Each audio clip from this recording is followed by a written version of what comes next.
Now let's bring in Sky News Australia's Washington correspondent, Analise Neelsen. Annelise, I spoke about this earlier in the program, but absolutely fascinating news out of Washington that the White House has used executive privilege to prevent audio tapes of his interview with Special Counsel Robert Hur being released. This would seem to be a pretty big standoff now, isn't it, Annelise?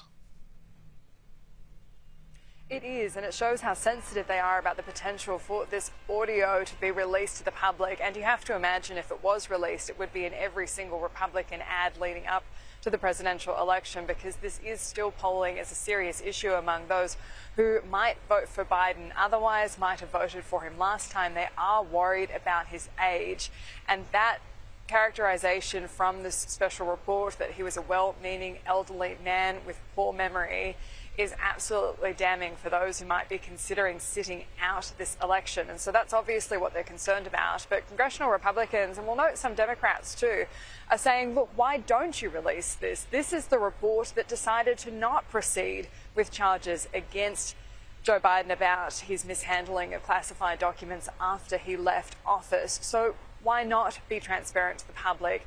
Merrick Garland, the Attorney General in particular, though, has struck back saying that this is sensitive, it would compromise further investigations, and taking issue with the fact that they're potentially going to be holding him in contempt. But it does beg the question, if there's nothing to hide, why not release it? Well, that's the thing that really strikes me here, because when you read the document asserting this privilege, the White House says, oh, no, we're concerned that this will be cut up and used for political purposes to make the president look bad. But this would seem to me that this would be setting a precedent that any White House in the future could then say, look, we're not going to give you anything that we think, not because of the legal implications of it or, you know, investigations or compromising whatever, but simply because politically it might cause damage to our candidate, our incumbent, rather.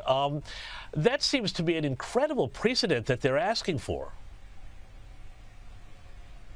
Absolutely. I don't know where in the Constitution it gives the president the power, the right to block anything that might put them in a bad light. This is a country that is built on transparency and accountability of the executive, so why not release this information? And I think the other issue that they're worried about is the fact that there's been characterizations around what's been written.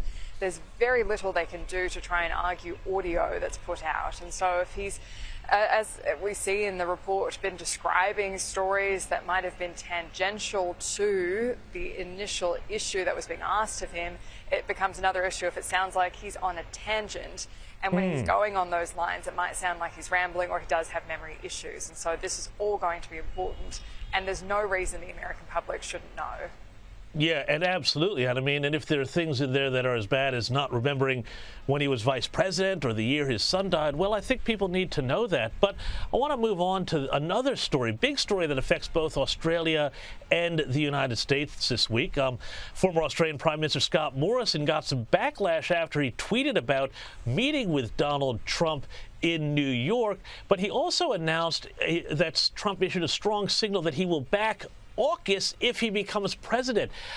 It seems to me that a lot of people are missing the point of the tweet when there's actually this quite important story about AUKUS, given the rocky relationships between the current ambassador, Kevin Rudd, and Donald Trump, who might be the next president. And look, that is exactly the point. The point is that Scott Morrison has access right now that we can't necessarily assume Kevin Rudd will have if the Trump administration comes back. And there is precedent for this. I keep bringing this up. Donald Trump, when he was in the White House, forced the resignation of the British ambassador to the United States when a private diplomatic cable was leaked that was criticising some aspects of how the Trump administration runs. And those comments were nothing compared to what the ambassador, now ambassador, but previous to his time as ambassador, Kevin Rudd, said about Donald Trump. So this is a real issue whether you like it or not. And so I think the idea that AUKUS would be compromised is a stretch.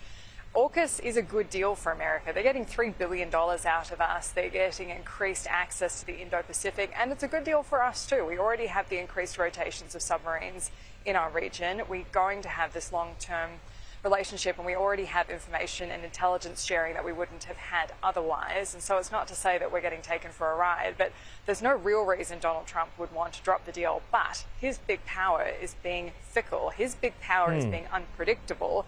And so the rest of the world sits on the edge of its seat trying to see what Donald Trump will do. And that's a big reason why we didn't have so many of these global conflicts while Donald Trump was in the White House. And so this is a real issue Australia is going to have to look at.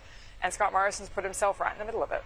Well, yeah, and I mean, I think that issue about the number of global conflicts under Trump is a big question for a lot of people about Joe Biden's foreign policy. But finally, I want to talk about the bonkers and bizarre Stormy Daniels hush money case. Wild scenes yesterday with Trump's lawyer calling out former Trump lawyer and personal fixer Michael Cohen as a liar.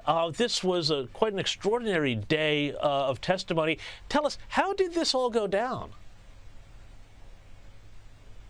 Well, look, the theatrics of it is a big part of this because this is a high-profile case. And you have to remember, as much as this is being run on cable news networks in America, we've got CNN posting every update and graphics and special coverage that's been going for weeks now. The only people that really matter in this are those who are in the jury box. And there's only, by what we know from the jury assessment that they do in the United States that's been released, possibly one juror who'd be open to switching to Donald Trump's side. This is a very Democrat area. It's a very blue justice system by political appointees, which is also normal in the United States, but it's a fact here nonetheless. And so the question is, what difference is this going to make in the rest of the country? Sure, Donald Trump's probably going to face some fines. If he's found guilty, he'll have a criminal conviction against his name. Maybe he won't be able to vote for himself if he's recorded as a felon, but he's not really up for any potential jail time. So what we're talking about here is reputation, and so far he's doing well in the polls. He's doing better in swing states by this New York Times Siena poll than Joe Biden is, because his supporters are being emboldened by this, and everyone else in the middle is kind of tuned out of it. So it's certainly not having the negative impact that many would have anticipated. Well, that's the thing. I mean, you talk about the jury of 12, but then there's also the jury of 200 million or so voters in the United States. Is this case backfiring on Democrats who thought, everybody would be as outraged about this as they are? In the same way, I guess you could say that Republican attacks on Bill Clinton in the 90s for various things involving personal peccadillos also backfired on them. Yeah, and massively. And we don't know how this is going to land by the time Election Day comes around, because most people aren't as tuned into the US presidential election as you or I or our viewers. But at the same time, this is going to be likely the only case that runs before this next election. None of the other cases against Donald Trump are doing well. In particular, the Florida case is really stalled, the classified documents one. And so the fact that this is the only one, it's going to be very easy for him to paint this as political persecution by people who were out to get him. And so all it's doing is emboldening his followers. I tell you, I was at that Trump rally last week in New Jersey, and that was a huge turnout. I don't have any issue saying it was around 100,000. It was a massive crowd. Wow. And he asked the crowd who he is from Pennsylvania, and a lot of hands went up. And that's an important state. That's a must-win. So it's on for sure. Absolutely. Analise Neelsen, thank you so much for your time.